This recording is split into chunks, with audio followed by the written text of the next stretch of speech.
Buenas tardes. Esta es la novena charla que tenemos en este cursillo sobre crítica del pensamiento trascendente con énfasis en la literatura bíblica. La parte principal de esta charla y la que realmente correspondía tratar, yo la había puesto aquí como el infinito y la trascendencia en Anaximandro y en la Biblia. Pero la he cambiado un poco. Primero, en esta parte, en la parte que voy a hablar del infinito, no voy a hacer casi referencia a la Biblia. Entonces, me gustaría titular esta charla, o la parte que es propiamente de esta charla, como progresiva convergencia de las ideas sobre infinito y sobre trascendencia, que son dos cosas que están muy unidas, el infinito y la trascendencia. Y lo que estamos notando es que el desarrollo de las ideas, tenemos que ver que en un sentido muy real, todo desarrollo de las ideas es histórico. Y que en realidad se puede seguir una línea desde una antigüedad bastante remota en los griegos y en los hebreos, pero sobre todo en los griegos, a tiempos más recientes, en que, aunque hay discontinuidades, en la visión amplia hay realmente como un caminito en que las ideas de ciertas personas se apoyan en las ideas de sus predecesores y ellos agregan alguna cosa nueva. Es decir, y esto se aproxima evidentemente a las ideas de un moderno que se llama Thomas Kuhn, que es una persona que ha pensado, tiene un libro que se llama, el título exacto del libro en este momento no lo recuerdo, pero son como las revoluciones del pensamiento, las revoluciones científicas. Thomas Kuhn. Después de la U hay una H. Thomas Kuhn. Thomas Kuhn tiene sus críticos, pero yo creo que su idea básica es bastante exacta. Mira a ver si es teoría de las revoluciones científicas o algo así. Yo también, pero no recuerdo el título exacto. Es decir, nos hemos ido acercando, y en este proceso, naturalmente, pudiéramos decir, y como decía Aristóteles, empezamos por el pensamiento mítico. La estructura de las revoluciones científicas. La estructura de las revoluciones científicas. Es el libro de Thomas Kuhn, The Structure of Scientific Revolutions. Está escrito en inglés porque es un americano el que lo escribió. Y lo que estaba diciendo es que, según Aristóteles, como el pensamiento es histórico y las primeras ideas que nosotros tenemos no pertenecen tanto a lo que llamamos el pensamiento lógico racional, sino es hasta cierto punto un pensamiento más elemental que el pensamiento lógico racional, Pues entonces, históricamente, las ideas han evolucionado, al parecer, o así lo considera Aristóteles, desde lo mítico a lo racional, y en lo racional se ha ido en diferentes progresos. Yo creo que esta idea, en general y sobre todo referida a los tiempos primeros, es bastante exacta, pero no debe ser malentendida,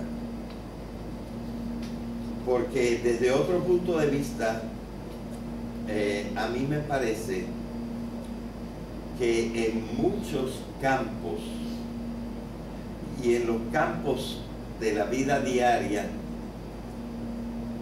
lo que nosotros llamamos el pensamiento lógico racional es tan antiguo y a lo mejor más antiguo que el mismo pensamiento mítico. Así que no hay que sacar demasiadas conclusiones de lo que dice Aristóteles, ¿verdad?, acerca de que el pensamiento empieza por lo mítico. Así, por ejemplo, yo creo que un niño chiquito, desde muy temprana edad,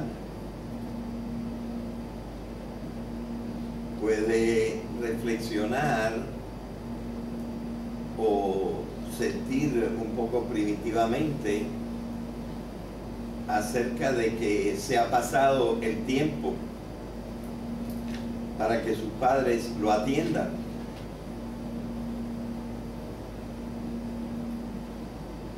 Y puede sacar algunas conclusiones. No sé con qué exactitud, pero basado en lo que nosotros llamamos inferencias. Lo chiquito que va. Bueno, es difícil estimar. Yo supongo que depende de la complejidad de aquello que esté pensando. Pero yo me he imaginado que ciertas cosas sencillas, ya hay una especie de pensamiento lógico desde el vientre de la madre. Y casi seguro que no hay ningún pensamiento mítico desde el vientre de la madre. Porque ordinariamente el pensamiento mítico se refiere a cosas mucho más complejas que las cosas del pensamiento lógico. Yo sé que en esto, por ejemplo, yo difiero de la idea de Piaget. Sí, Piaget es un gran psicólogo de tipo nociológico. Estudia mucho el desarrollo intelectual, el desarrollo de la conciencia, y he leído en Piaget que él considera que el primer pensamiento es el mítico, como el mágico, y luego va pasando a otras formas de pensamiento lógico. En esto, pues, con ejemplos y con el estudio del pensamiento mítico, me ha parecido que no es muy exacto. Profesor, en su última etapa estaría el pensamiento abstracto. Sí. Y yo creo que en esa etapa podría entrar el mítico, pensamiento mítico. Bueno, el pensamiento mítico es una forma de manipular o de bregar con realidades muy elevadas y muy abstractas, pero la forma de bregar con ellas no es abstracta, y por eso es que se producen dos significados, el directo y el oblicuo. En mi pensamiento, entonces, no en todo sentido lo que dice Aristóteles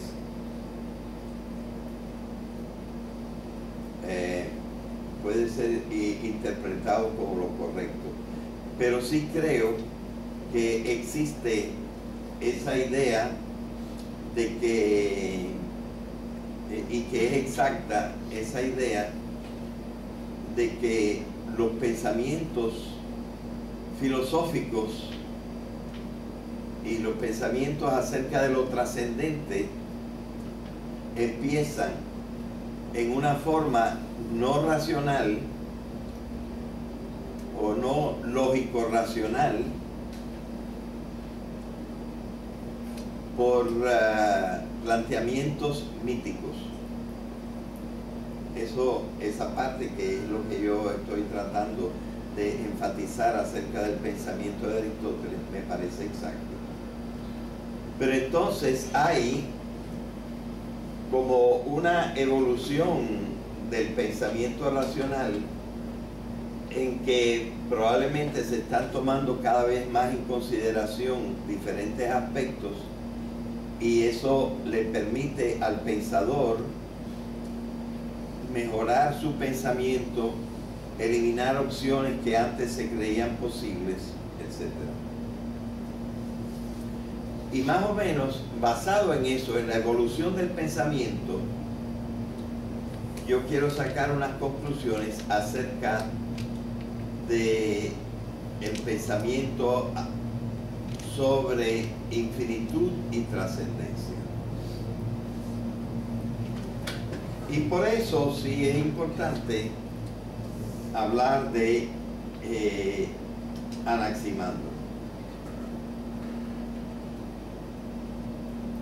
Anaximandro fue todavía uno de los milesios, no el primer milesio, sino hacia los últimos milesios. El primer pensador milesio fue Tales de Mileto. Milesio quiere decir que vienen de Mileto, pero curiosamente Mileto es con T y Milesio es con S. Milesios con S.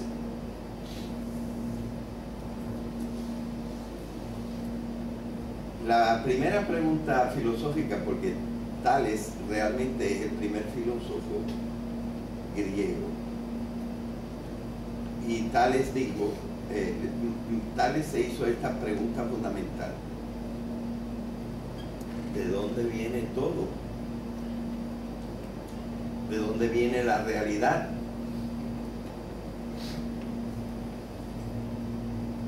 Y tenemos que decir que la realidad en él y en todos los milesios es la naturaleza.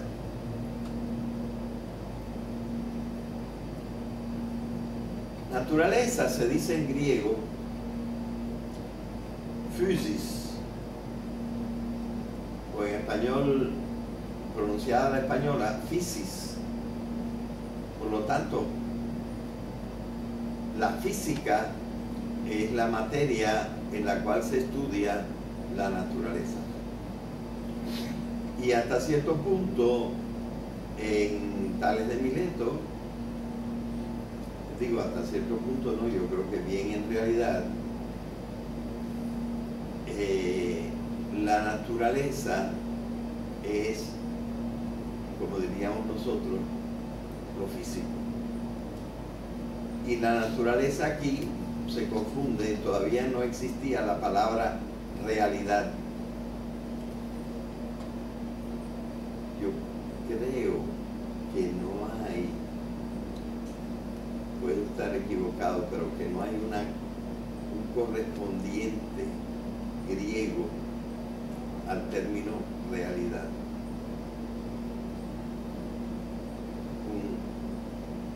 Un término antiguo correspondiente a realidad no lo hay.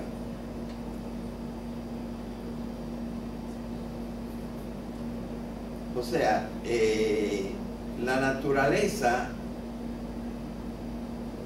es lo físico y lo físico es la naturaleza, y eso es todo lo que existe. En esa naturaleza lo que observó Tales es la presencia habitual y ubicua de la humedad.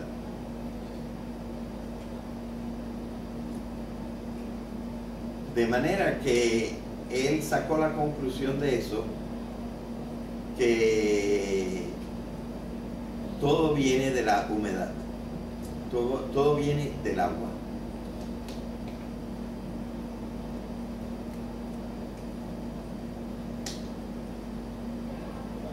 Y se han hecho unos experimentos fabulosos, por ejemplo, haciendo en el desierto del Sahara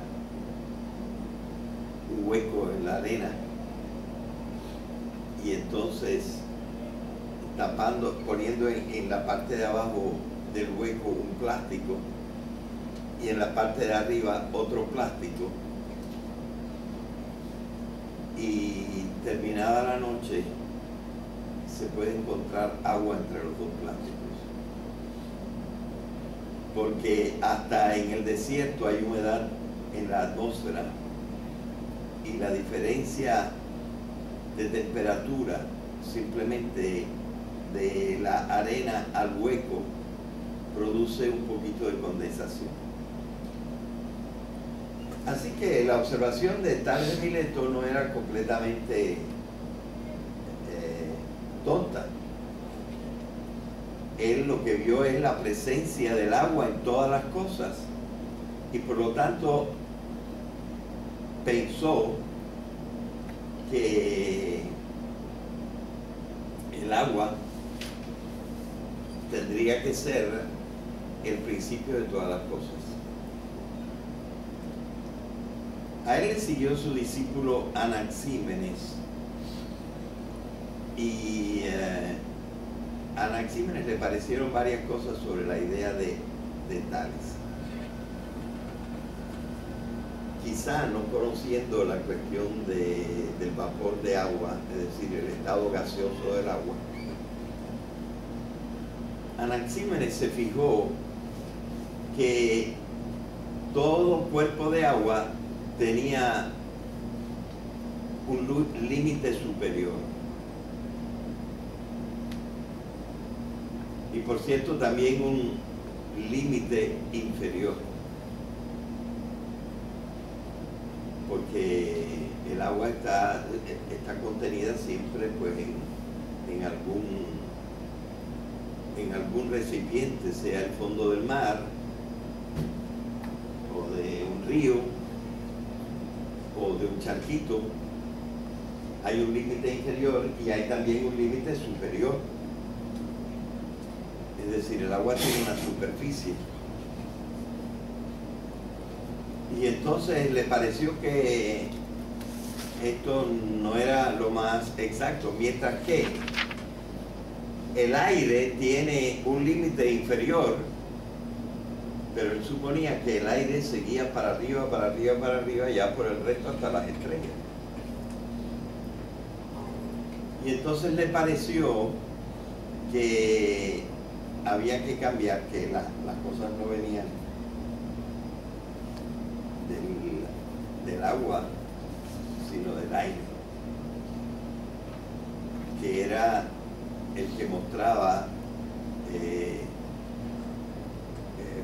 una subida indefinida. Pero entonces vino Anaximandro, y Anaximandro dijo que todo tenía su límite. El agua tenía su límite para arriba y para abajo. El aire tenía su límite para abajo. Entonces, que había que buscar algo que no tuviera límite.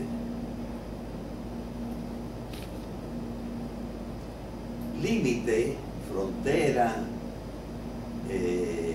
línea de demarcación, algo que es finito, es decir, que en alguna parte encuentra su fin. Límite se dice en griego, traducido a letras nuestras, se dice peiron.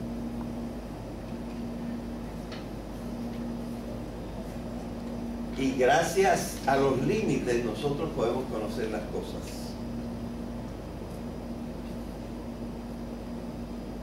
Pero entonces, lo limitado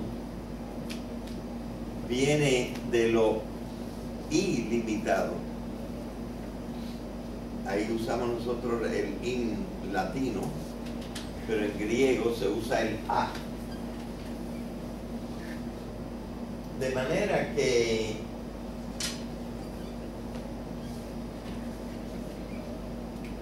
las cosas que nosotros conocemos de la naturaleza, que todas tienen su límite, vienen de lo ilimitado. Y entonces él acuñó la palabra apeiron.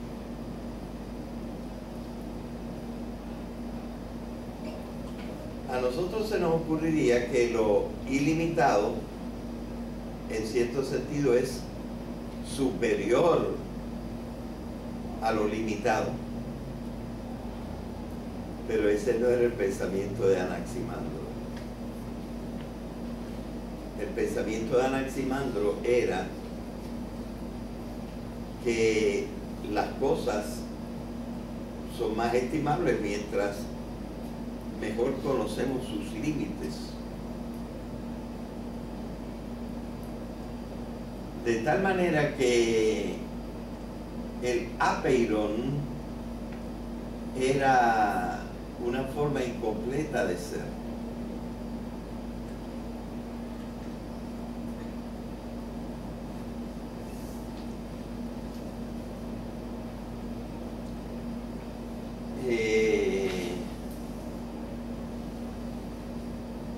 Después naturalmente siguieron otros y llegaron a las cuatro cosas, ¿verdad? Se quitó el apeiron finalmente, pero se quedaron el agua, el aire, la tierra, que es lo más sólido que hay, y el fuego. Y estos cuatro elementos rigieron hasta la Edad Media en muchos sentidos, ¿verdad? Como la base de todo lo real. Es decir, lo real es múltiple porque él tiene estas cuatro manifestaciones: el agua, el aire, el fuego y la tierra, o la tierra y el fuego, que tienen formas diferentes de manifestarse y cualidades muy diferentes las unas de las otras. Pero los filósofos sí se quedaron con la idea del apeiron. Como Platón, como gran idealista y como gran filósofo, y yo le diría, a pesar que el concepto todavía no existía, pero él era un gran metafísico, pues Platón pensó en la idea del absoluto. Pero el absoluto era tan real que para Platón, que entonces había que pensarlo como finito, porque las cosas que no tenían límite eran cosas incompletas. De manera que en el pensamiento de Platón nosotros encontramos que hay una contradicción con la manera de nosotros de pensar modernamente, que el absoluto era finito en el pensamiento de Platón. Contrario a eso, el pensamiento de Aristóteles era un poquito al revés. Aristóteles pensó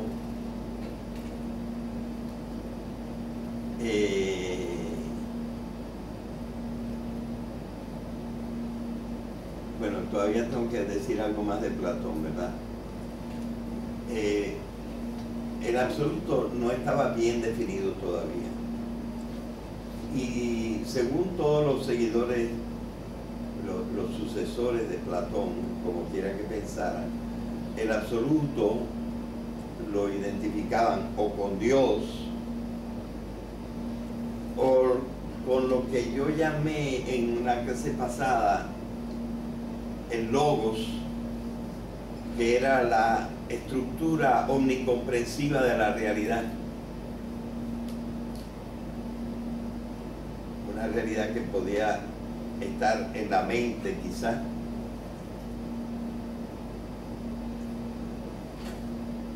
O el absoluto podía ser, esto es un poquito quizás difícil de comprender al principio,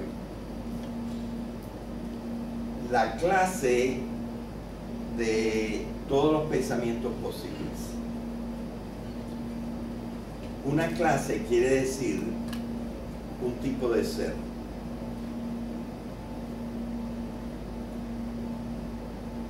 En cada concepto no nos habla, los conceptos sobre todo abstractos, no nos hablan de seres, nos hablan de clases de seres. Por lo tanto, la clase es más comprensiva que los seres múltiples. Y entonces, la clase de todos los seres posibles y de todos los pensamientos posibles, porque los pensamientos para Platón eran seres, entonces eso era el absoluto. O sea, el absoluto era la totalidad. Acuérdense que Platón pertenecía al siglo que llamamos quinto, pero el siglo quinto antes de Jesucristo es el de aquel siglo cuyos años todos están marcados por un 499, bueno, el primero era 500 y luego 499 para abajo, y ese fue el siglo en que vivió Platón.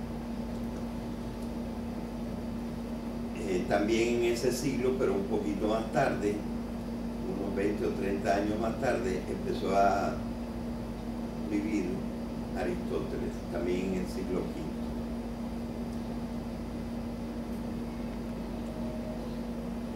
Entonces, Aristóteles cambió la idea que tenía Platón del infinito. Para Aristóteles, digamos que el infinito completo no existía. Pero ¿qué estoy llamando yo con un lenguaje ordinario infinito completo? Él tenía unas palabras específicas y técnicas para hablar de lo completo y de lo incompleto. Él dijo, ustedes recuerdan que nosotros hablamos de que Aristóteles, no sé si en este curso tanto, pero yo creo que lo mencioné un poco en el curso, en el primer curso, insistí mucho más en esto. Hay dos conceptos muy diferentes: el concepto de potencia, ser en potencia, y el concepto de acto. Entonces, él decía que había un infinito potencial,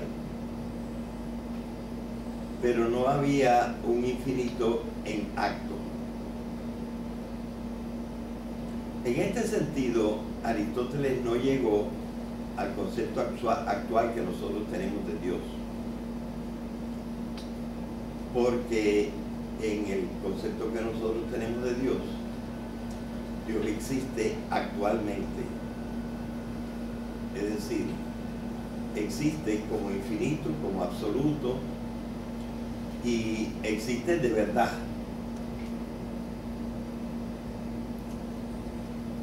Pero Aristóteles fue el descubridor de esta idea de que el ser también puede existir más disminuidamente que eso. Y en una forma disminuida está la potencia. No sé si eso ¿se entiende eso? Simplemente, por ejemplo, hace 200 años nosotros existíamos, pero solo en potencia. Existíamos en potencia porque aquellas cosas de que nosotros provenimos ya existían. Y esas cosas tenían la potencia de generar. Así que podemos decir que en potencia nosotros ya existíamos hace 200 años, pero no en acto. Esta idea permite, evidentemente, distinguir dos formas de existir. Existir en potencia y existir en acto. Bueno, como él ligaba mucho lo infinito al número, a la cantidad,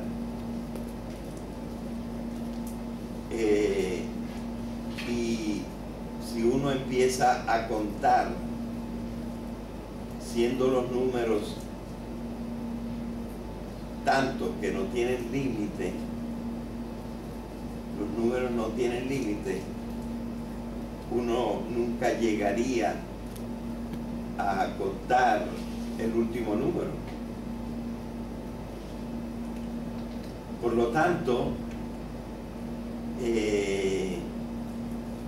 nosotros tenemos que el infinito existe, pero solamente en potencia, porque nadie ha llegado hasta el final.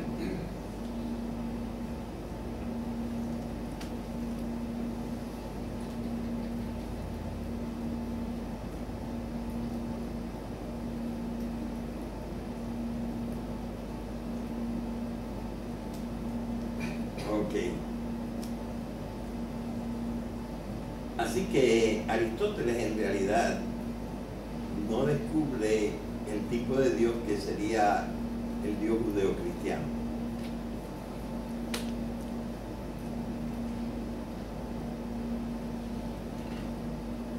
Bueno, el pensamiento continuó, ¿verdad? Y se reflexionó sobre una idea que estuve mencionando, me parece al final, pero ya fuera de la clase, de los llamados trascendentales. Hablamos de eso, de los trascendentales.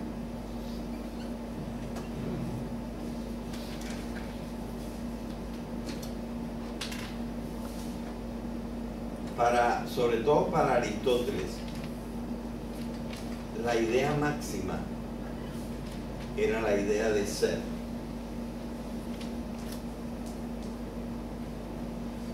Mientras que para su maestro Platón, la idea máxima era la idea de bien.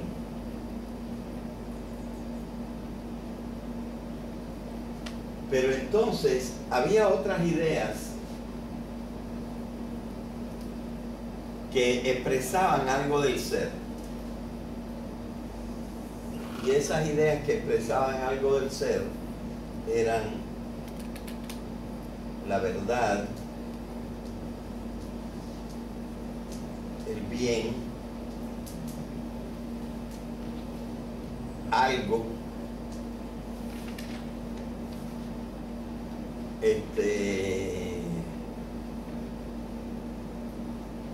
uno,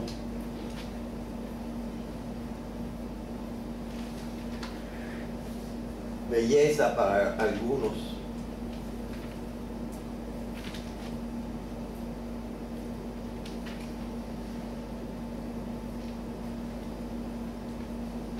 Me falta uno. A ver si después se me ocurre cuál era el otro. Y en realidad, verdad es el ser en cuanto idéntico a sí mismo. Bien es el ser en cuanto valor.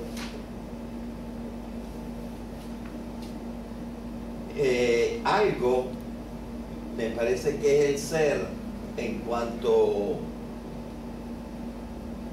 a opuesto a la nada. Uno es el ser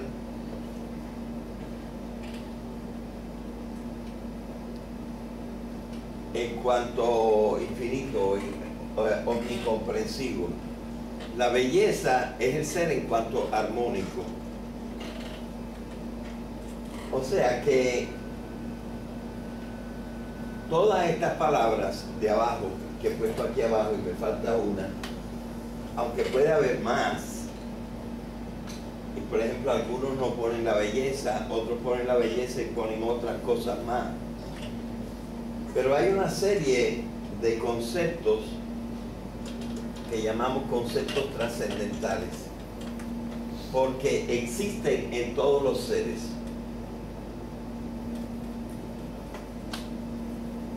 Estos son los trascendentales.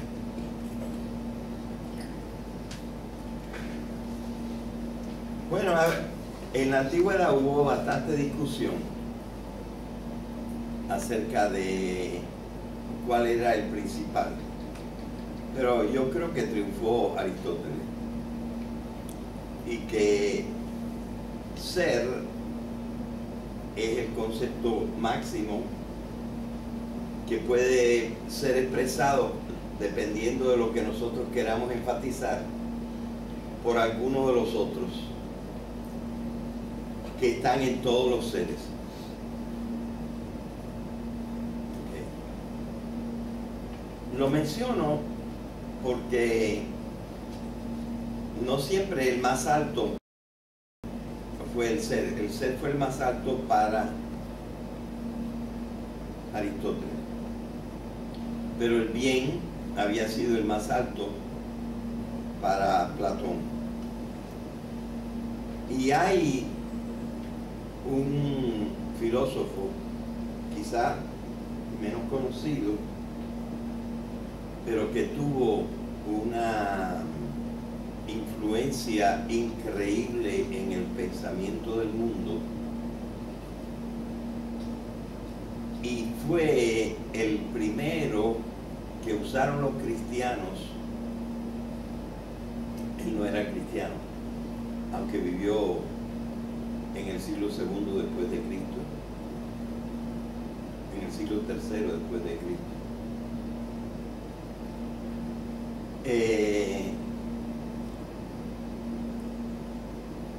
Él influyó sobre los cristianos e hizo que los cristianos empezaran a pensar con categorías griegas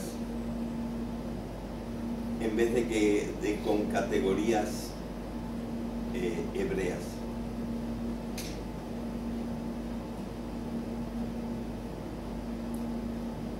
Este filósofo se llamó Plotino.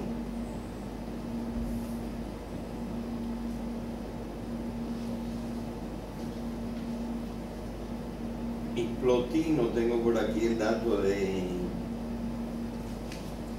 la fecha de su nacimiento y muerte, creo que es como del 204 al 270 vivió él. O sea, en gran parte del siglo III.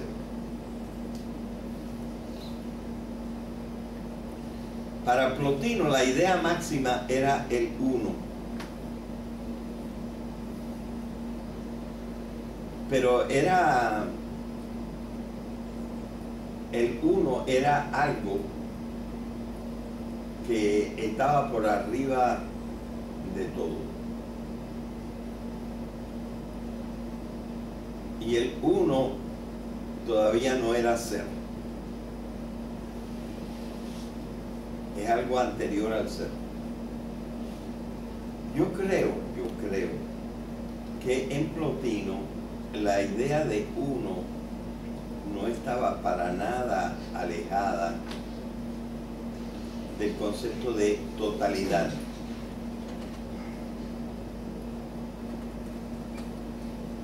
Y que por lo tanto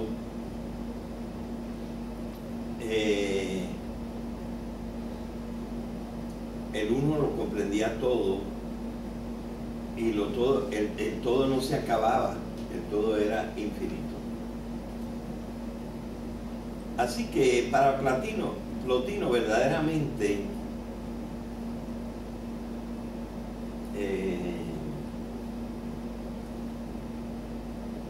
para Plotino es uno de los primeros para quien el infinito empezó a ser una cosa bien positiva. Porque, primero, como platónico que él era, lo identificó con el absoluto. Y realmente yo creo que Plotino, aunque no cristiano, identificó ese infinito y ese absoluto con Dios. Es más, Plotino habla de sus experiencias místicas.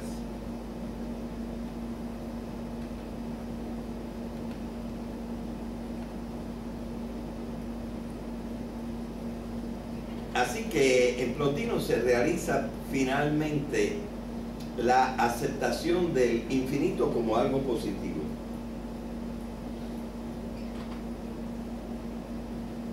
Anaximandro, como vemos, que no hablaba tanto del infinito como de lo indefinido, porque aperon se traduce más bien por indefinido. Pero es que no hay tanta diferencia entre infinito e indefinido. Ahora para nosotros un poco más, pero para ellos no tenía mucha diferencia.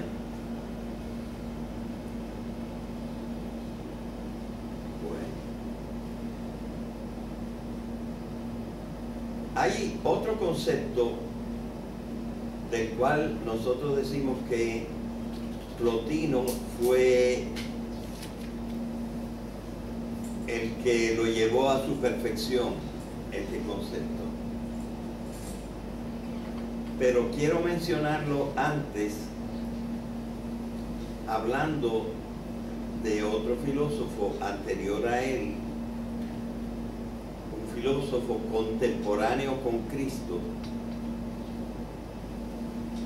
un filósofo que probablemente murió en el año 50 del siglo I. Cristo pues moriría en el 33 o en el 38, por ahí. Y este Plotino, como no lo mataron tan joven, no lo mataron, pues vivió un poco más. Y se habla de Plotino como existiendo en el año 50. Bien, pues Plotino fue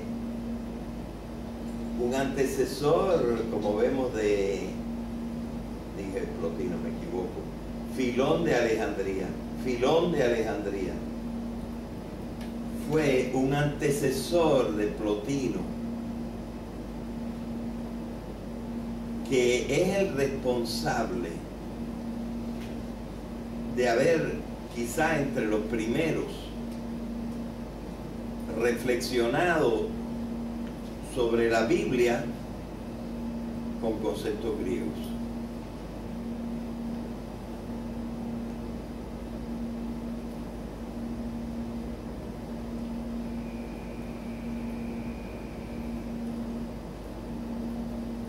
Yo, cuando estuve en Jerusalén,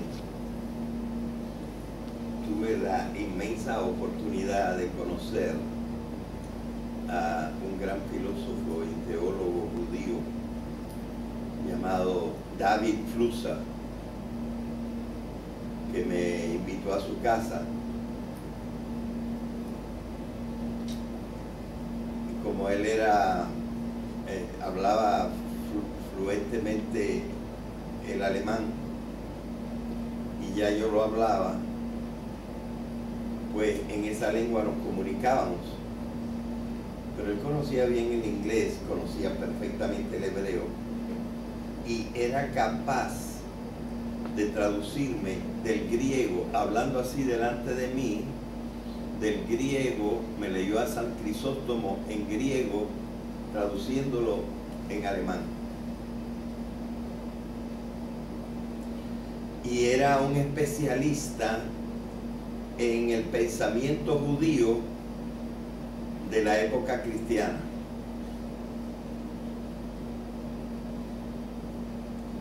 Entonces él me decía que él podía leer con mucha facilidad cualquier pensamiento cristiano hasta el año 200. Después del año 200 aparecían dos personajes que son Clemente de Alejandría y Orígenes, que ya pensaban en la Biblia con conceptos griegos. Pero hubo un antecesor de esto que no era cristiano y sí era judío, fue Filón de Alejandría. O sea, lo que yo estoy tratando de señalar es cómo fue el proceso de combinación del pensamiento griego con el pensamiento judío. Y este paso vino primero con Filón, siguió con Clemente de Alejandría y con Orígenes, y de ahí en adelante pues el pensamiento cristiano medio que abandonó la manera de pensar judía y aceptó la manera de pensar griega. Es un gran, como dicen en inglés, divider, ¿verdad? Un momento en que el pensamiento dio un cambio enorme. Y es, yo diría, una de las grandes etapas de la transformación del pensamiento occidental. Los cristianos se habían convertido rápidamente en una multitud, estaban influyendo enormemente en el Imperio Romano, y ahora aceptaron como bueno el esquema de pensamiento griego.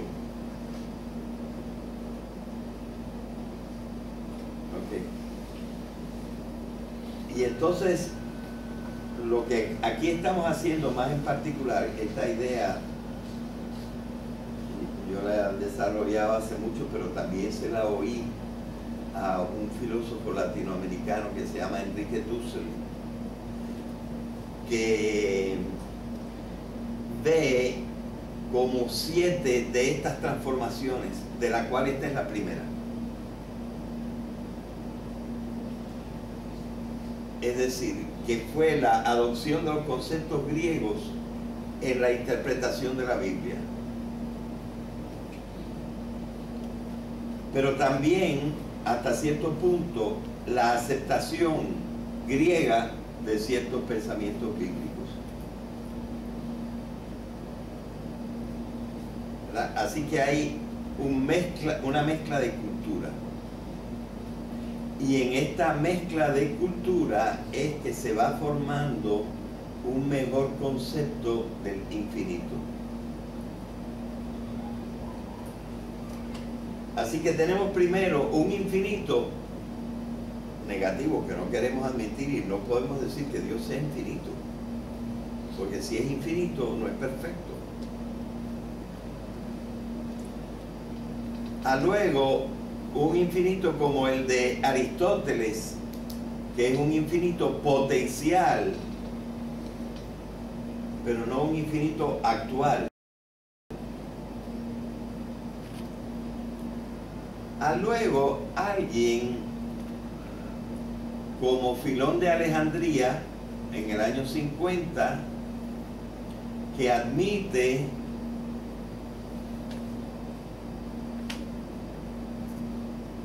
que de la misma manera que las cosas de la realidad física tienen atributos, también Dios tiene que tener atributos. Pero que entonces los atributos de Dios son contrarios a los atributos del mundo, de las cosas. Y casi todos empiezan con in. Es decir, con una forma de no. Dios es diferente de todas las cosas porque las cosas tienen atributos determinados. Determinado quiere decir finito, limitado, que tiene un término es un final. Las cosas de este mundo tienen unos atributos determinados, y de Dios decimos que no tiene ningún límite, no tiene ningún término.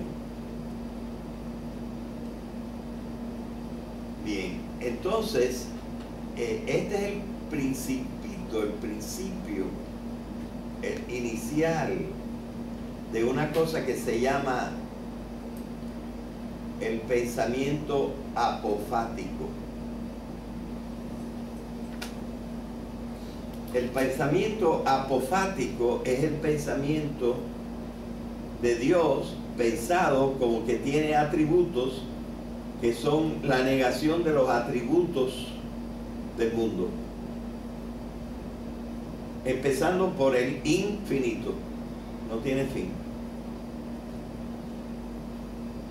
Y entonces la idea de infinito empieza a pasar de ser algo negativo a ser algo positivo. Aquí se incorpora lo que decía Aristóteles. Hay un pensamiento, hay algunas cosas infinitas, pero estas cosas infinitas son potenciales. Son infinitas porque están en proceso, no han terminado y no tienen fin, así que siempre van a seguir en proceso. Y el infinito en ese sentido es potencial.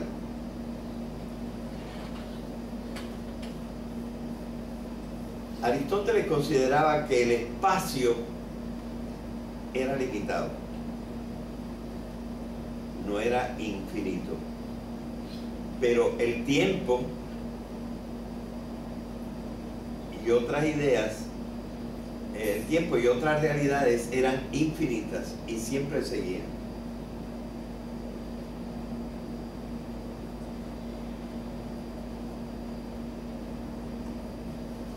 Bien, en esta forma, las ideas filosóficas van cambiando y van aceptando ciertos principios teológicos que ya tenía la Biblia acerca del Dios como completamente otro y como sin límites. O sea, se van acercando. Entonces, este libro, y sobre todo uno de sus principales artículos, porque es un libro en colaboración, y el autor que más me gustó de aquí se llama Wolfgang Achter, un alemán de una universidad alemana, por cierto, no una de las más conocidas. Wolfgang Achter lo que estudia es precisamente cómo se van integrando los conceptos de infinitud de la matemática, de la ciencia y de la teología.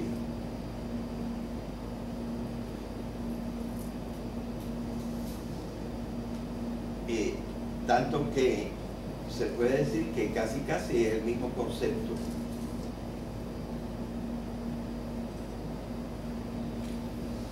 Ha habido una influencia mutua, se van acercando los conceptos. Y entonces Agna indica aquí 4 pasos en este acercamiento. Y les voy a decir más o menos cómo son los 4 pasos que él menciona. Dice, se empieza con el infinito como privación de algo, que es la idea de Anaximandro. Ese es uno o el primero de los pensamientos griegos acerca del infinito.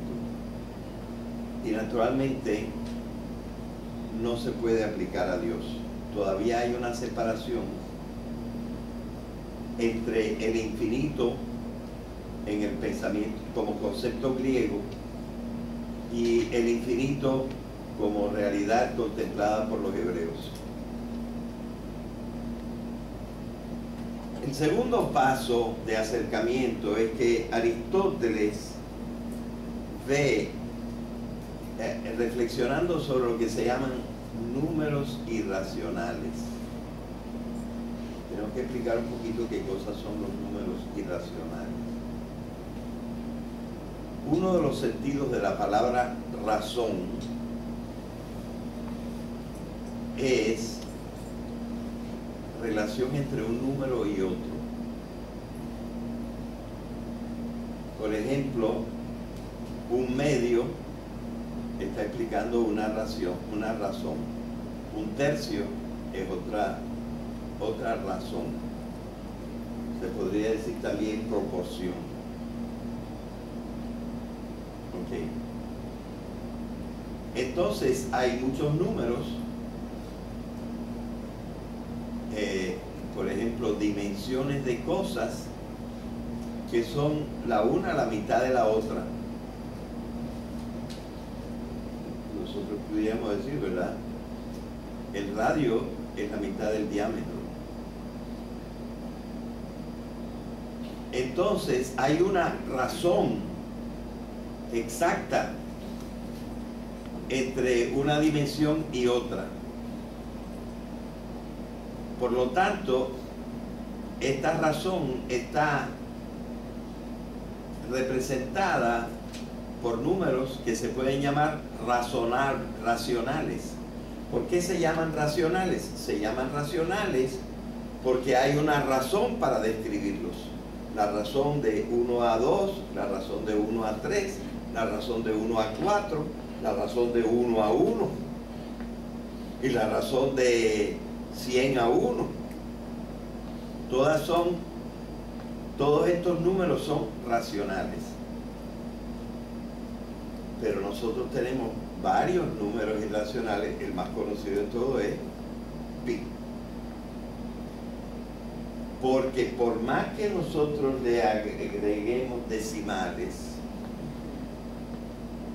no se llega. Entonces no hay una marca, una proporción que nosotros podamos llamar exacta entre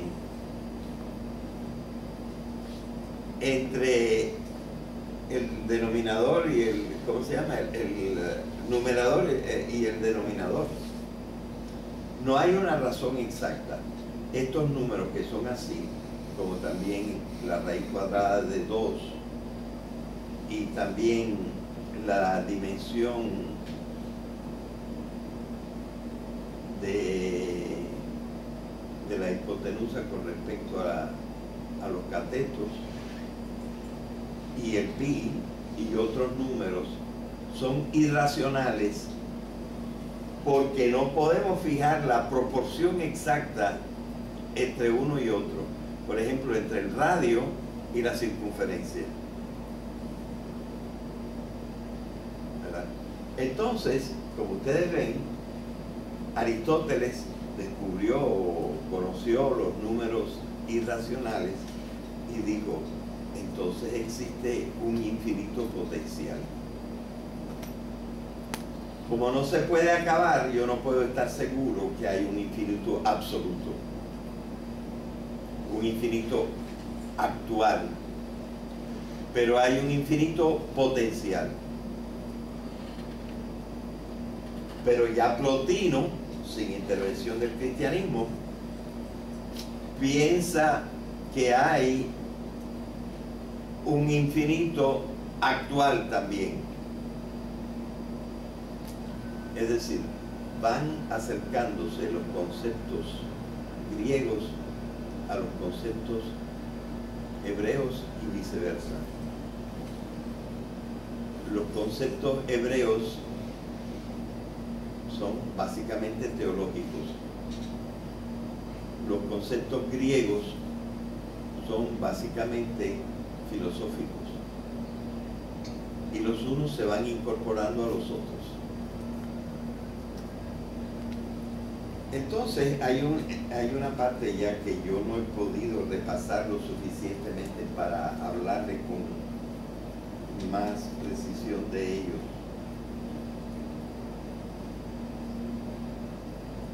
En que ya hay una serie de cristianos que empiezan a acercar el infinito teológico al infinito matemático y el infinito teológico al infinito físico.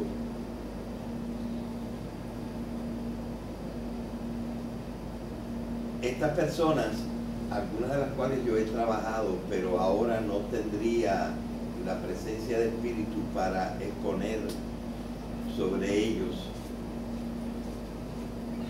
En este libro máximamente señalan a tres.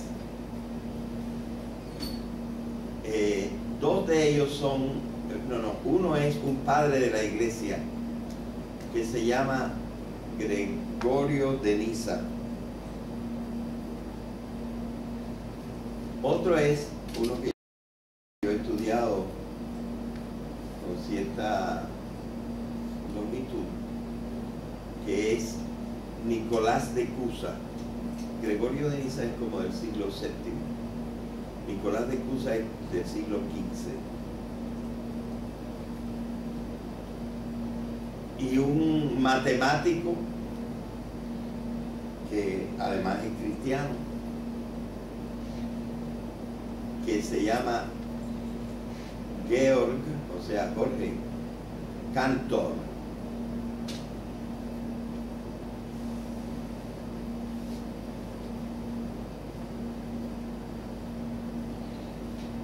Lo que acomuna a estos tres, según el prologuista de esta obra, es que los tres conciben a Dios como teniendo en acto una naturaleza infinita.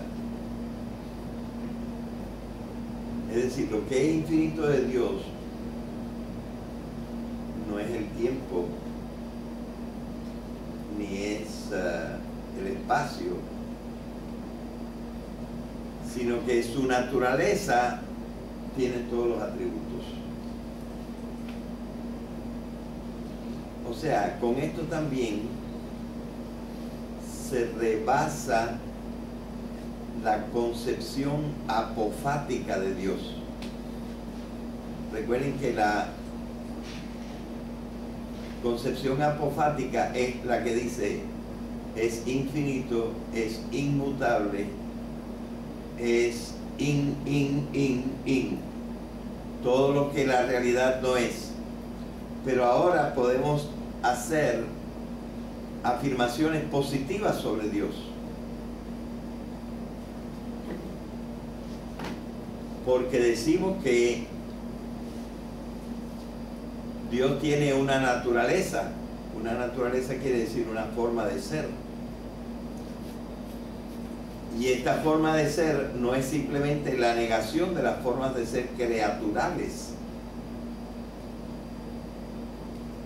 sino las formas de ser propias de Él.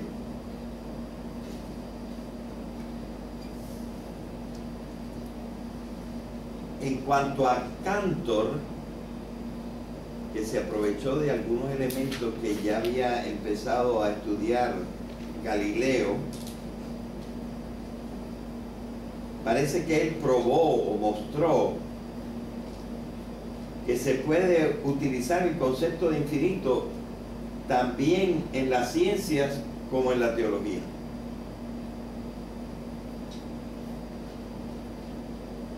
Y que las ciencias exigen para su estudio el manejo de la idea de infinito.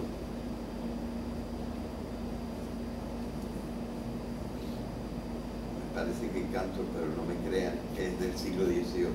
Lo podría buscar ahora, pero me tomaría un momento. 1845. ¿Sí? 1845.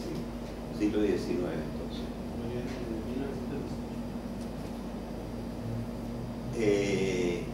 O sea que es bastante reciente.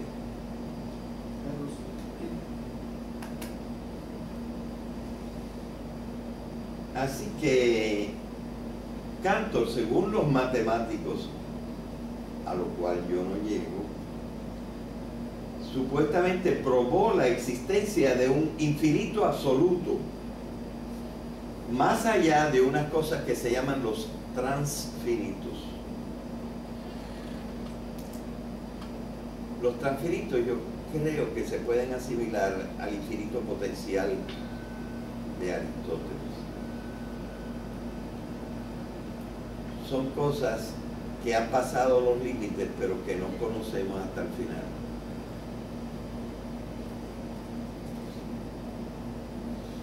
Bueno, y aquí hay una idea que yo quisiera explorar más a fondo. No estoy seguro de poder exponérselas a ustedes con toda precisión porque me tomaría tiempo. Pero es lo siguiente. No hay que pensar que, digamos, que lo infinito es homogéneo con lo finito. Y cuando una cosa no es homogénea, y esto lo experimentó mucho Werner Heisenberg, a quien yo mencioné en nuestro primer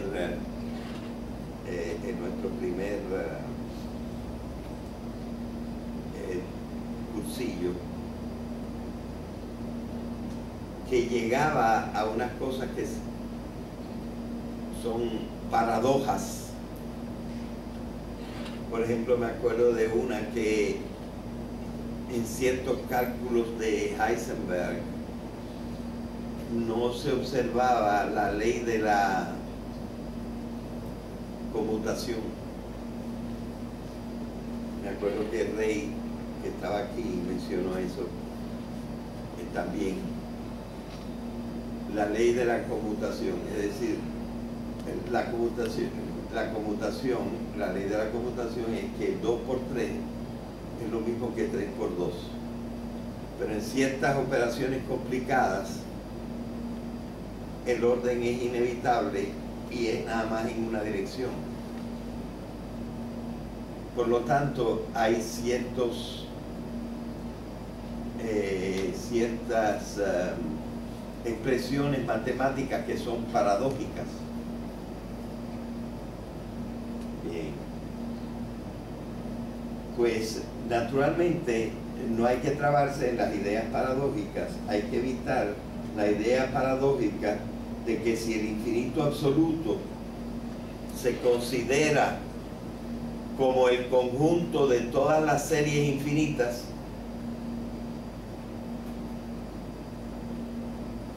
pero cada serie infinita también es un conjunto, es una serie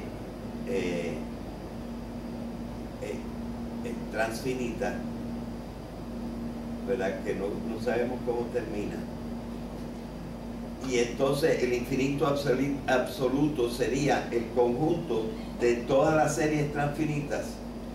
Entonces resultaría que el infinito absoluto es menor que sí mismo, porque sería una colección de series transfinitas.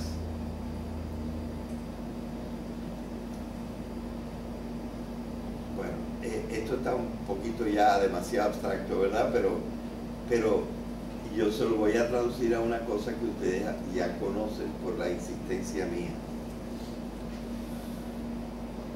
Eso quiere decir que todos estos conceptos son análogos. Es decir, tienen una base común, pero esa base común tiene diferencias.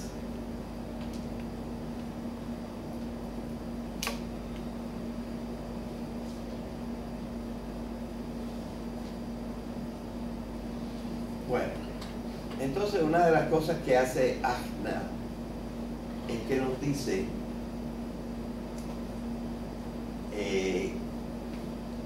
que esos tres analogados son la concepción en que el infinito es un apeiron, es algo negativo, el cual está basada en una visión sensorial. Es decir, nosotros contamos y al contar vamos pasando de un objeto al objeto siguiente, al objeto siguiente, al objeto siguiente, ¿verdad? Hay una percepción sensorial del infinito, y de la percepción sensorial se pasa, dice Cantor, a una percepción racional, que luego llama racional cuantitativa,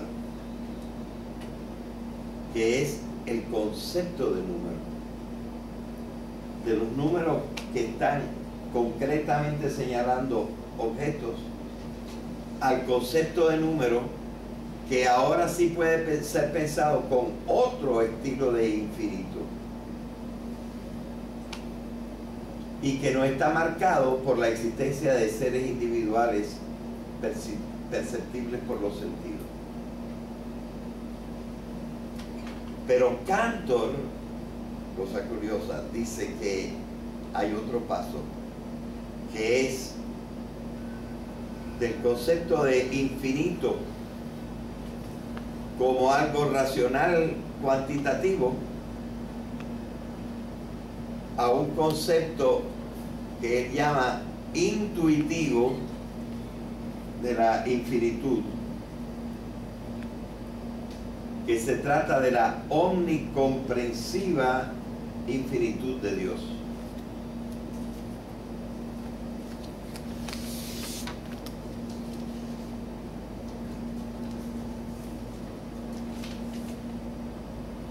Bueno, entonces él también señala lo siguiente.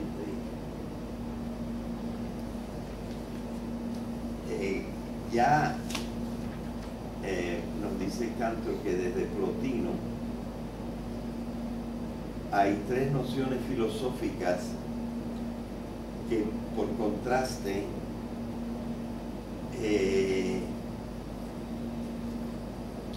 nos acercan a la infinitud. El concepto de tiempo, que tiene que ser contrastado. Acuérdense, el iniciador del pensamiento apofático es Filón. El perfeccionador del pensamiento apofático, es decir, de los atributos negativos de Dios, es plotino. Entonces, el mundo de lo natural está sometido al tiempo. Pero el tiempo en el ámbito de lo infinito está cambiado por la eternidad.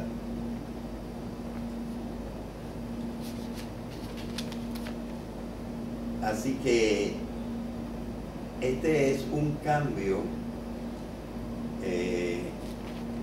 tremendo que nos pasa de lo transfinito a lo infinito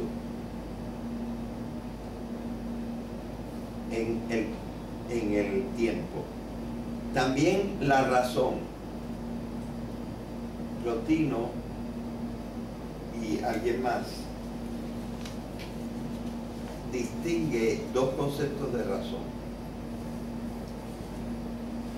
La razón como logos y la razón como nous.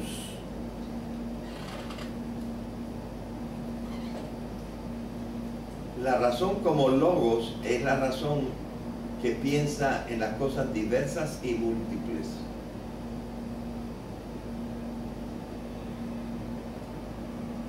La razón como nous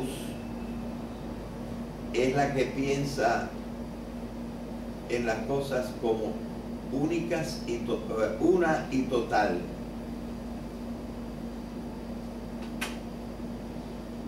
O sea que la razón tendría dos formas de pensar. Una como logos, con la cual nosotros medimos las cosas ordinarias, y una como nous, en la cual comprende las cosas desde el punto de vista de la unidad y de la totalidad.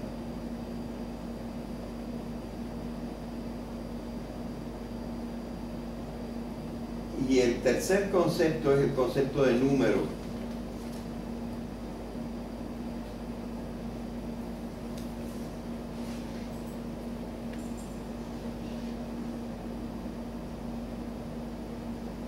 Que pasa de lo transfinito a lo infinito absoluto. Bueno, es cierto que yo quería por lo menos que ustedes tuvieran esta noción, que no creo haber explicado hasta el fondo, pero mi idea es hacerles comprender lo siguiente, desde un punto de vista de la historia de las ideas. Nosotros lo que hemos visto es una progresiva aproximación de los conceptos de infinitud y trascendencia, que empezaron siendo una cosa separada de lo que los otros pensaban en la ciencia, y los otros pensaban en la matemática, y los otros pensaban en la teología, y todos han ido convergiendo.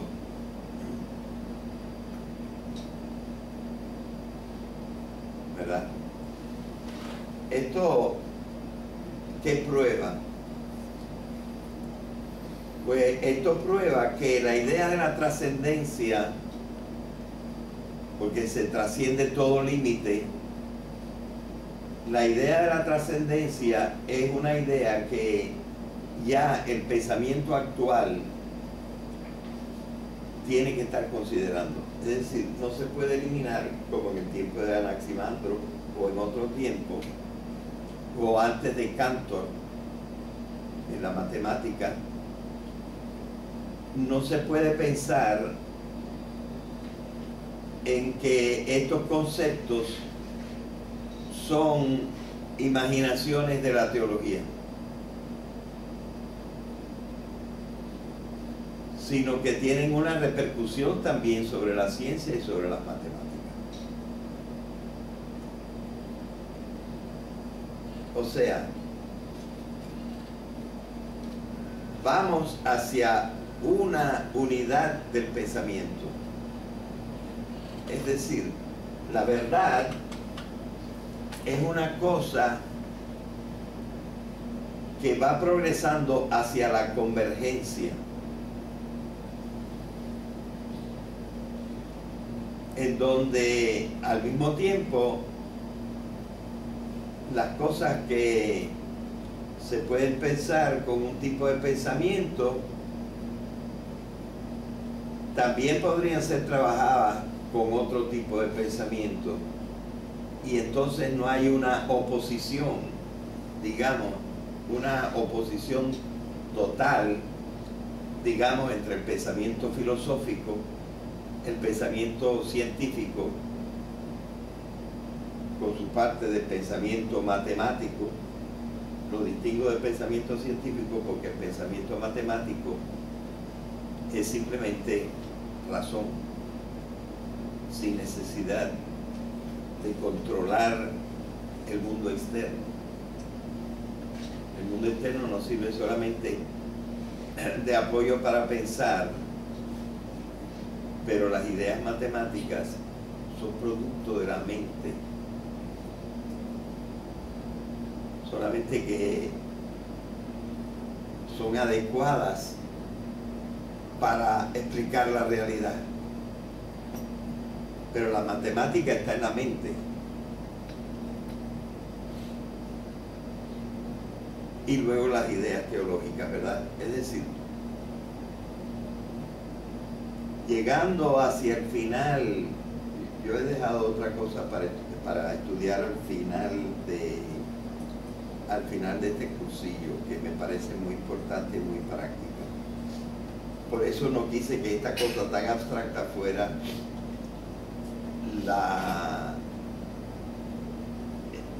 la última conferencia.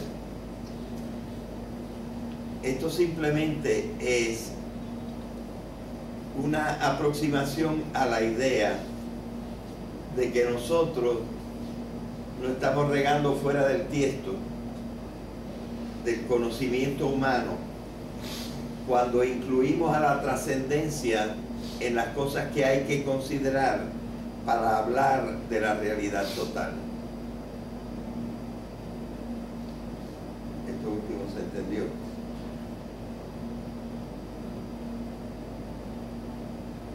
Este pensamiento de lo infinito, en cierta manera empieza en la Biblia,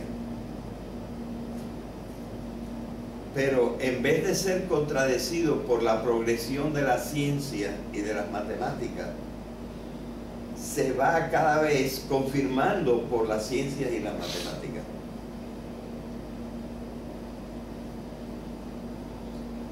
Y por lo tanto, nosotros podemos tener una cierta confianza y seguridad de que el pensamiento acerca de la trascendencia no es una añadidura de tipo simplemente fantasioso a las cosas que pueden ser conocidas, sino que aunque la trascendencia trata tiene que rebasar todo límite, sin embargo, la razón puede seguirla. La razón puede admitir la trascendencia, puede llegar hasta la infinitud y puede concebir un ser tan absolutamente diferente de todos los otros seres, con el pensamiento apofático, es decir, todo lo que los otros seres no son, él es, y viceversa, todo lo que los seres son, él no es. Como que no es finito, no es sometido al tiempo, no es sometido al espacio, etc. Así que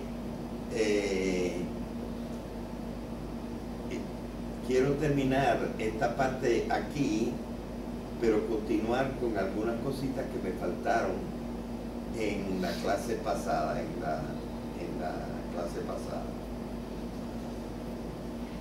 No sé hasta qué punto he podido decir cosas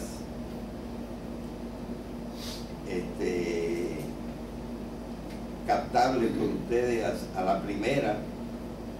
Yo tuve que leerme varias veces algunos capítulos de este libro para irlas entendiendo, pero la idea fundamental es: el mundo efectivamente ha ido progresando en su pensamiento hacia una nueva integración de ciencia, filosofía, matemática y teología.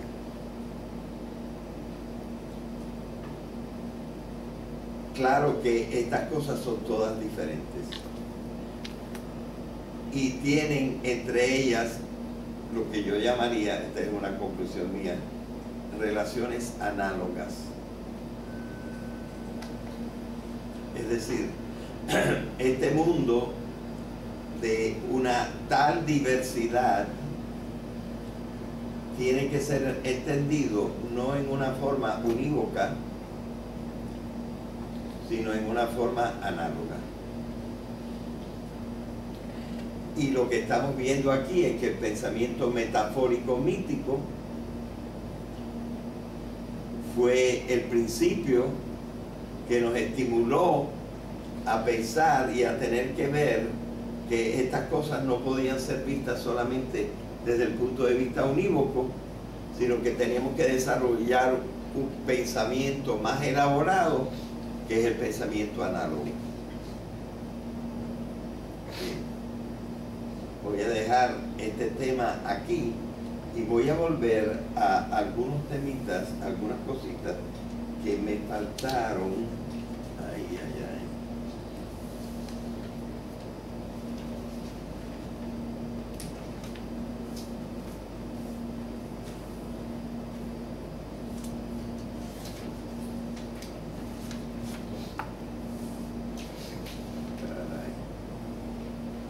No sé si lo traje, entonces lo voy a tener que decir un poquito de memoria. Nosotros habíamos hablado de la revelación. Prácticamente la clase pasada fue yo sé dónde encontrarlo. Hazme un favor, deja eso ahí. Sácame el bulto que tiene también la... Sí. Porque lo que pasa es que yo había copiado una cosa y parece que no traje la copia de la clase pasada, pero ahí hay una.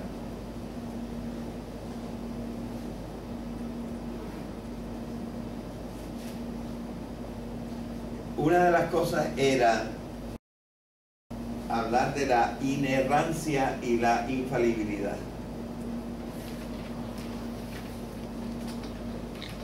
Porque se dice que la Biblia, hay una inerrancia de la Biblia.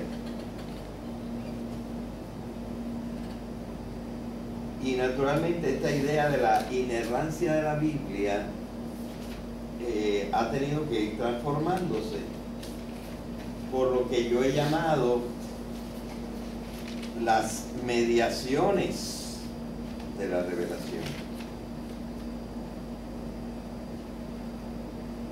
Una primera cosa fue que nos dimos cuenta de que la Biblia erraba concretamente en una serie de cosas.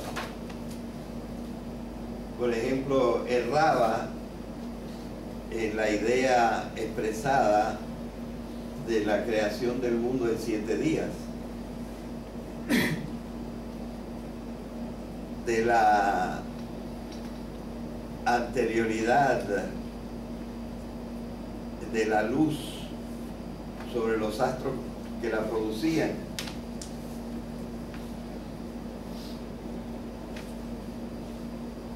Y así sucesivamente, hasta en cosas tan curiosas como que la Biblia dice que la liebre es un rumiante, porque veían que la liebre hacía como las vacas y creían entonces que la liebre era también un rumiante. Es decir, la inerrancia de la Biblia empezó a verse que en una serie de cosas que decía no era sostenible.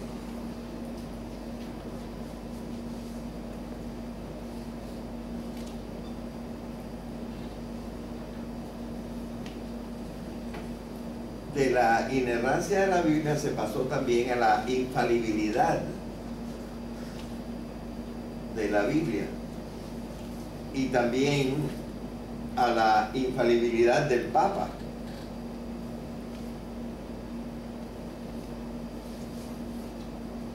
Cosas que evidentemente incluso han sido retadas después del Concilio Vaticano I, en donde Pío IX insistió en que se proclamara como dogma de fe la infalibilidad del Papa.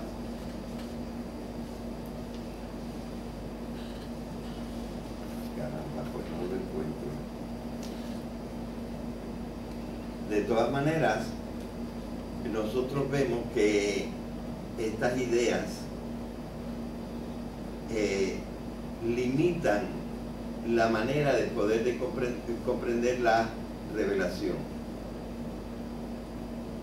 Es decir, no le podemos atribuir a la Biblia una inerrancia sobre conceptos de este mundo.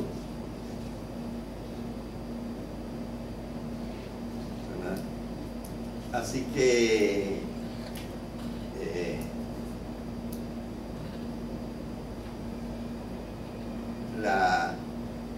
esto es lo que yo estoy llamando las mediaciones de la revelación. Dios tendría que ser inerrante, porque si conoce todo, ¿verdad?, no podría errar. Pero su palabra es una palabra mediada. Al decir mediada, estamos usando un término que yo creo que fue originado por Hegel. En alemán se dice Vermittlung, y la mediación es Vermittlung.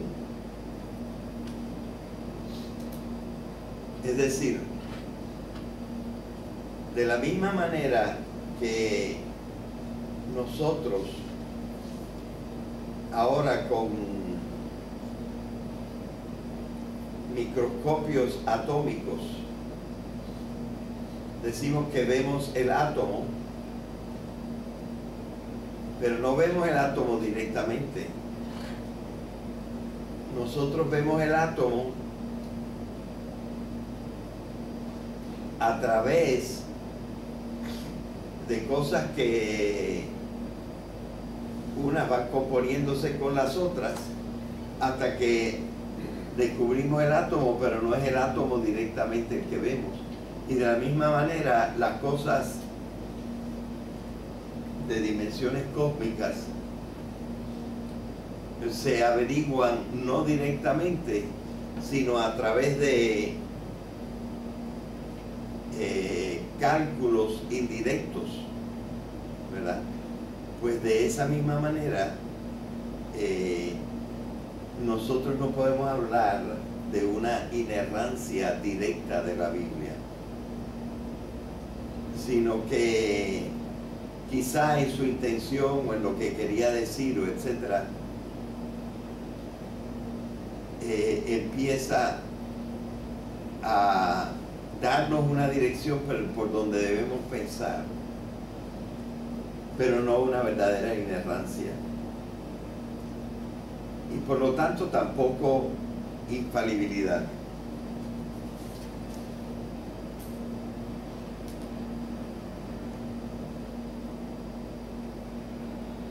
Hay Hay otras cosas que se me quedaron, pero desgraciadamente he perdido los papeles para poderlo desarrollar plenamente. De manera que me voy a excusar con ustedes y aunque faltan unos minutos, lo voy a dejar ahí y podemos abrir algunas cosas a preguntas. Si ustedes quieren hacer algún tipo de pregunta. El concepto de alfa y omega que está en la Biblia, entonces es griego. Bueno, las letras son griegas, de alfa y omega, y el Nuevo Testamento fue escrito en griego. Yo creo que esto de alfa y omega, donde está en el Apocalipsis, por lo tanto en griego. Y aplica el infinito. El principio y el fin, sí, es lo que quiere decir, pero habla de una omega, un final, ¿verdad? Así que yo no sé hasta qué punto esto se aplica al infinito.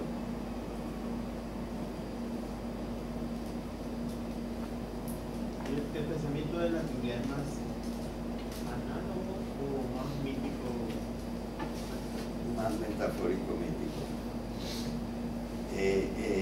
Casi todo es metafórico mítico porque habla de realidades que no se pueden estudiar directamente en ellas. Esas realidades no se pueden estudiar directamente en ellas. Por ejemplo, el estado en el cielo, el estado en el infierno.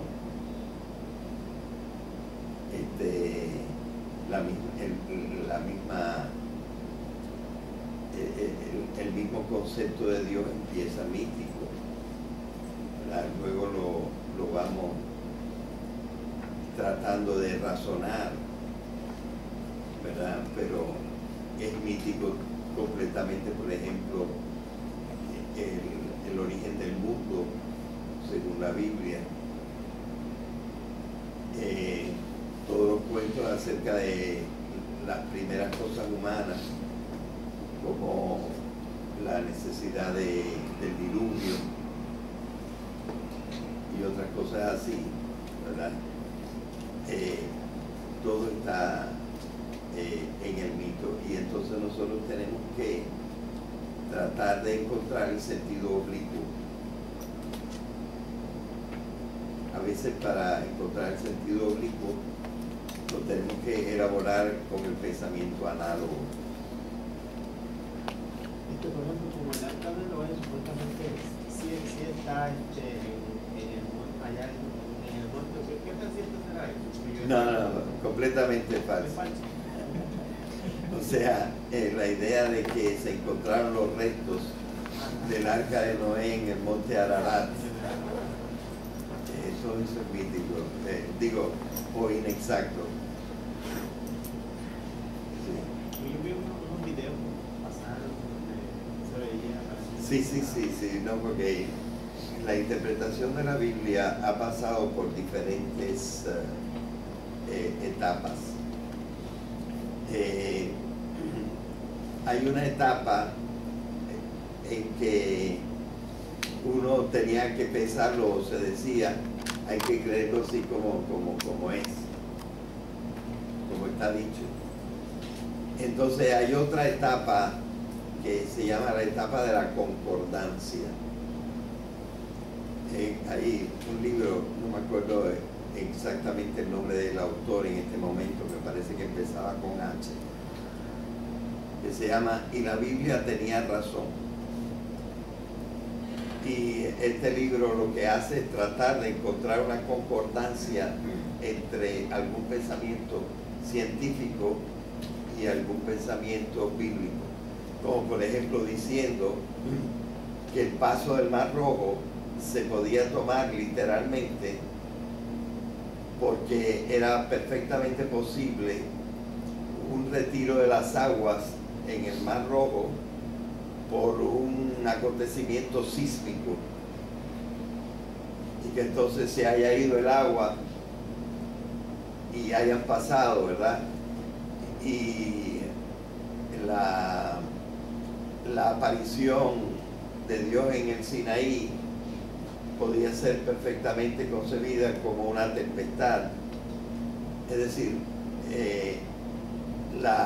hay una época, digamos, del siglo XVIII, XIX y al principio del siglo XX, en que ya no se creen las cosas como son, pero se dice que la Biblia todavía puede ser interpretada en una forma bastante realista o directa, porque muchas cosas son explicables por fenómenos físicos. Y entonces hay otra etapa en lo que hemos descubierto, las reglas del pensamiento místico. Por cierto que esa regla del pensamiento místico creo que en ninguno de los cursillos la he presentado. No sé si en el segundo la presenté, las dos columnas la hicimos. No te acuerdas. Eso podría ser una cosa que hicieran. Yo quería decirles también otra cosa. He estado un poquito desbordado, me han dado tantas cosas que hacer, que por eso mi preparación inmediata, por ejemplo, hoy me ha fallado un poco. No he podido terminar de dar los argumentos y quizás hacerlos más digeribles para ustedes, porque ocupado en 40 otras cosas que tengo que hacer, no he podido terminar. Entonces, yo había propuesto que después de la clase del 9, que sería la última clase, este miércoles, podríamos tener algunas conversaciones más. Yo creo que inmediatamente después me voy a ver imposibilitado de hacerlo, pero podríamos concertarnos para, por ejemplo, reunirnos una vez al mes y que ustedes propusieran algunas cosas y entonces pudiéramos tener unos conversatorios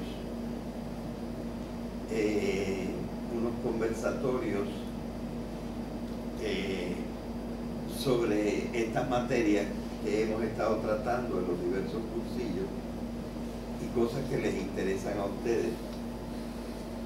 Así que yo les propongo que nos mantengamos en contacto por medio del internet, y nosotros directamente, si tú no tienes internet,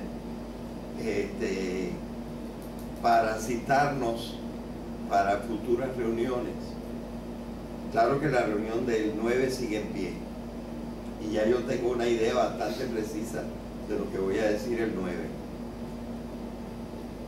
Pero entonces podríamos tener otra cosa. Y también quería preguntarles, como yo creo que si Dios permite, yo podré seguir con esta iniciativa de los cursillos en el próximo semestre, ¿cuál quisieran ustedes que fuera el tema? Yo he pensado en uno, pero no sé, y yo creo que podría tener aceptación de algunos, no sé. Pero yo puedo cambiar si ustedes tienen otra idea. ¿Cuál es el que habla? Una presentación de temas del Nuevo Testamento,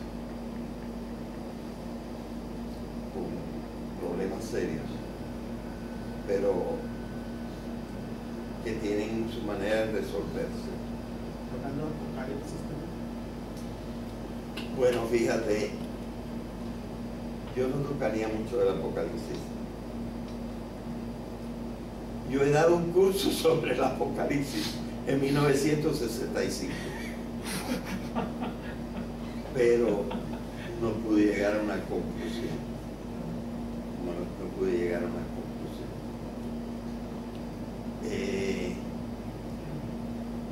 El Apocalipsis es un poco off limits, pero hay cosas mucho más.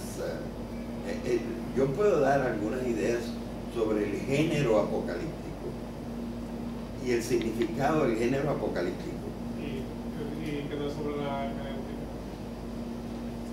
Bueno, la hermenéutica se podría, es bastante abstracta y quizá podría ser después de ese. ¿Tú vas a estar todavía el año que viene? No, pero yo creo que yo puedo venir. Ah, puedes venir. Porque la hermenéutica sería otra vez bastante abstracta, ¿verdad? Y yo creo que la gente quizá está deseosa de algunas cosas más concretas.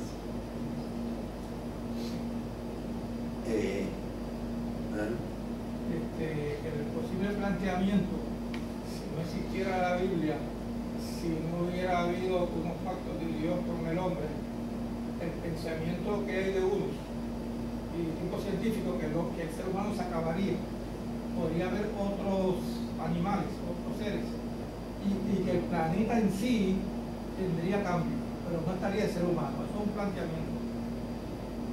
Sí, pero es un planteamiento que no se ha realizado. Quizás se podría realizar en otro mundo. Yo entendí el planteamiento. Sí, el planteamiento es que, y te voy a decir una cosa, es otra idea que me tienta. El planteamiento existe. Sí. Bueno, pues voy a tratar de explicártelo. Lo voy a unir con otro pensamiento que a mí me interesa mucho, que es la explicación de lo que se llama el pensamiento antrópico. El pensamiento antrópico tiene una formulación débil y una formulación fuerte. Todo el mundo podría quizás admitir la formulación débil y la mayor parte se niega a admitir la formulación fuerte. Y tiene que ver con la finalidad. Es decir, la pregunta del pensamiento antrópico es, bueno, la respuesta del pensamiento antrópico es esta. Y esta sería la formulación fuerte. La realidad ha sido hecha para que apareciera el hombre.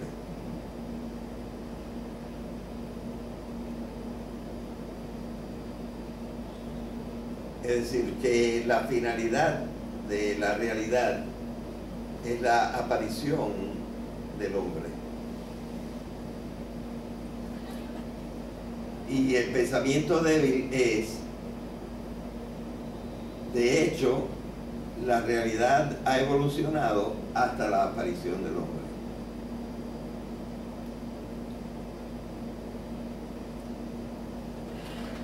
Naturalmente que el pensamiento antrópico en su formulación fuerte no he conocido a nadie que la admita completamente, aunque el pensamiento mítico, metafórico mítico, es una base de la religión. Dios nos ha creado para conocerlo, amarlo y servirlo en esta vida y gozar de su presencia en la otra. Esa es la finalidad de la creación, pero está expresada en pensamiento mítico. El pensamiento antrópico fuerte sería: ¿es esto real?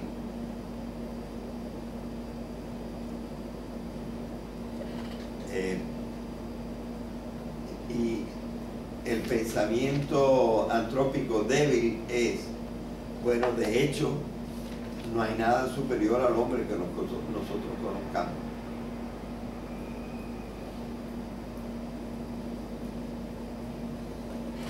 Yo no sé si esto sería...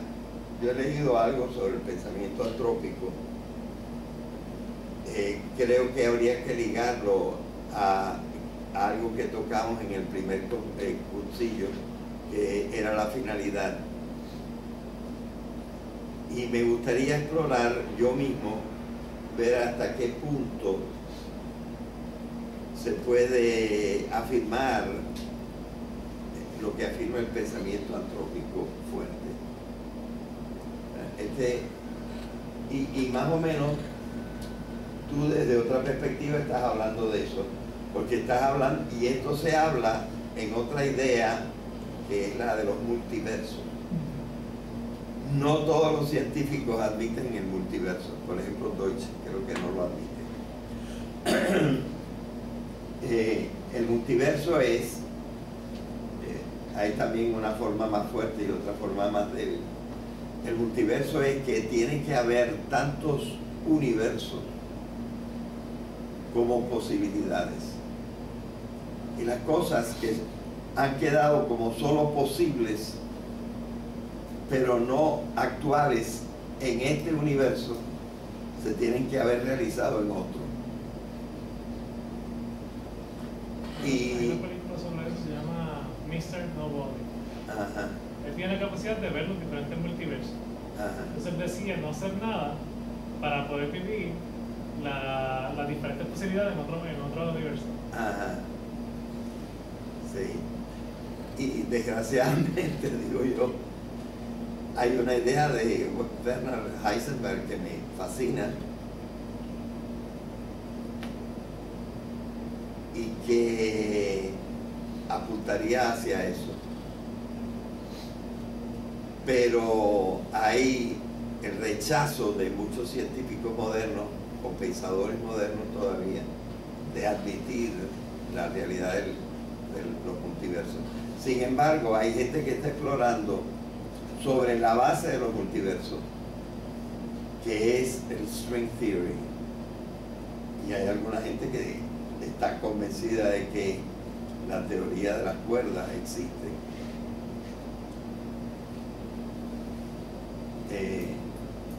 Pero no está admitida por todo el mundo. El que yo conozco que más está a favor del string theory es un pensador joven norteamericano que se llama Brian Greene. Bueno, estos son otros temas, ¿verdad? Pero a lo mejor podríamos descansar con un tema más concreto, como el de la naturaleza de los evangelios, por ejemplo,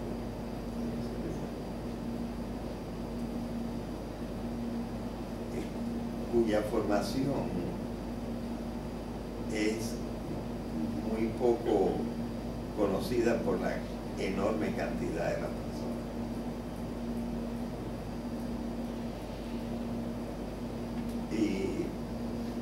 Pero no solamente de los evangelios, se podría hablar precisamente, como yo hablé, de la distinción de tres tipos de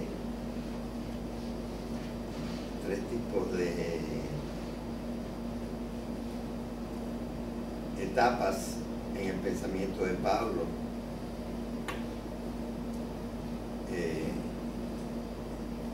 La diferencia entre los sinópticos y Juan,